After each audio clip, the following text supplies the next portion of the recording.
Hey y'all, coming back at you today with another Watcher of Realms video. Ritz here, gonna talk to you a little bit about just a few farming things as dailies as you go. Tide. I want to start with Tide. Tide, a lot of people don't quite understand how it works. This is really just a BP check. It's a battle point check. How high is your BP? Is your BP high enough? If your BP is high enough that it says easy or it's just green, no problem. You're going to beat that stage without an issue. It doesn't really matter what heroes you have, as long as you have DPS heroes on and ground heroes, you'll be fine. If it's a medium, then it will depend a little bit upon what heroes you have. And if it's in the red, if it's hard or anything like that, if it's red, you're not going to win. I think it seems like they actually changed the mobs to be stronger if it says hard, to the point where like it's impossible to beat. So it's really just a BP check, straight. It is a straight BP check. So don't think like, I can't beat this. This is too impossible. Just get your BP higher. There's ways to do that. For instance, just going to show you a quick thing. Here, my Hatsuit. I currently have on her Idril's Gaze. That is, for me, the best in slot that I have found so far. However, it is not the highest for BP. If I put on this level 10 Blood Bond Signet, even probably an unleveled Blood Bond Signet, completely unleveled, boom, her BP went up by 409. Completely unleveled Blood Bond Signet versus completely leveled Idril's Gaze. It's kind of ridiculous, but you can see it does give a little higher attack on the Blood Bond Signet, which is completely unleveled, and it gives crit damage, which actually does increase your BP. So, okay, that's how it works. So for me, if I'm doing Tide, what I'll do is I'll put on my Blood Bond Signet here. Boom, my BP goes up by over 1,000. And when I'm doing any other content, including the arena, I put on my Idril's Gaze. It goes down by 1,600 plus. So it really is just a BP check. There's little ways to change how you have more BP. Once you get to the point where it's getting hard and you don't seem to be able to pass the levels, then you're just going to basically ease off for a little while. You'll change around your gear a little bit to up your attack. You'll put on the different artifacts in order to up your BP by a little bit here and there. And then you'll be able to pass, and eventually you'll get all the way through. Now, the major bonuses here, you can see you get these epic hero stones, which are fantastic for maxing out your epic lords.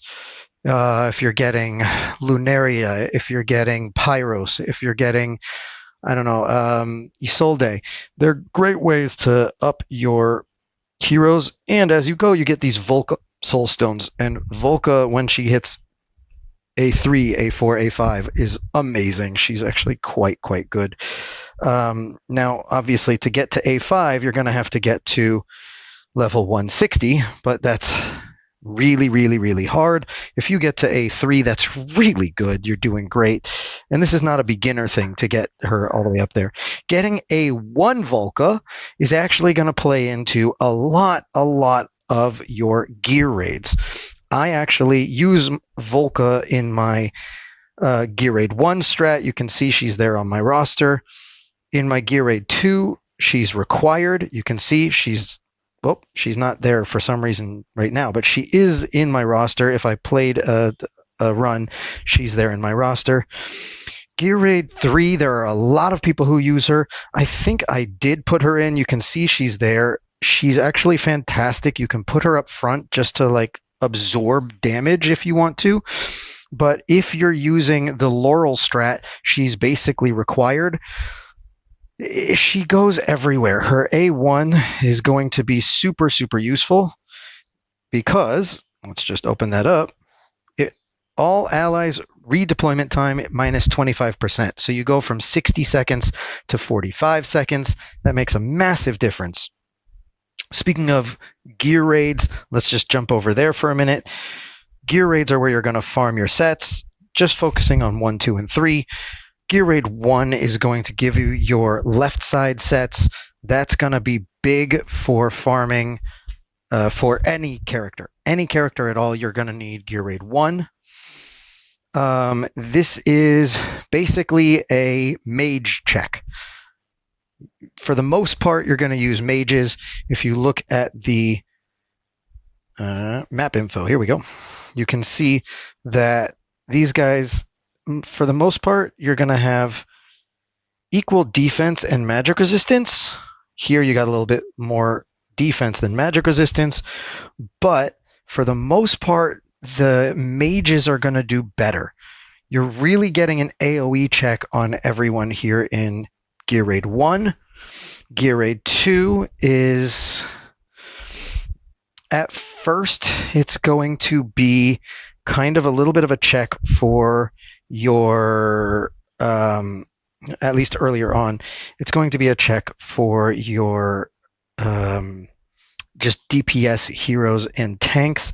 You're going to need solid tanks to hold off the damage. You're going to need some solid DPS just to put it in, but it's more single target DPS early on. Later on, you're going to have to be rotating, and you're going to just need one hero to really put out a ton of damage. We'll do a guide on that later. And Gear raid 3 is your marksman check. You really, really need solid marksman to progress in Gear raid 3. It is all air units. We'll even look at the early stages just to show you. And you can see it's all marksmen that are recommended, and there's 2 that are good. We can do guides here if you need. Please let me know in comments if you want to see guides for any level. I'm going to do that. I would love to put out guides for Gear raid 1, 2, and 3, stage 19, low costs, no laurel strats, no hollow strats. A lot of people kind of assume you have hollow. I don't want to do that. Anything you need, you can put it in the comments. I'll see if I can put out a video for you. Gear dungeons we're going to have to get into later. That's really an end game thing. It is hard content. I have my account progressed pretty far. I still have had trouble. I can't beat 6 yet. I haven't really put in too much time with that one just yet. I just finished 5. And I haven't really gone into Gear Dungeon 2 too much. I think I should be able to beat 4 and 5. But there's certain heroes I do not have / do not have built. I have not really built out my Abomination. You can see he's only 5-starred because I got him very late. I plan on starring him up and building him out. I would love to get Arrogance in there, and Valeria don't have, and there's one that a lot of people are saying is basically required in a lot of these, which is, here she is, Ardea. Ardea is huge in here. People are saying in stage 6 that she's like the only way to beat it. So if you don't have a lot of these characters, don't feel down. Don't feel like you're behind.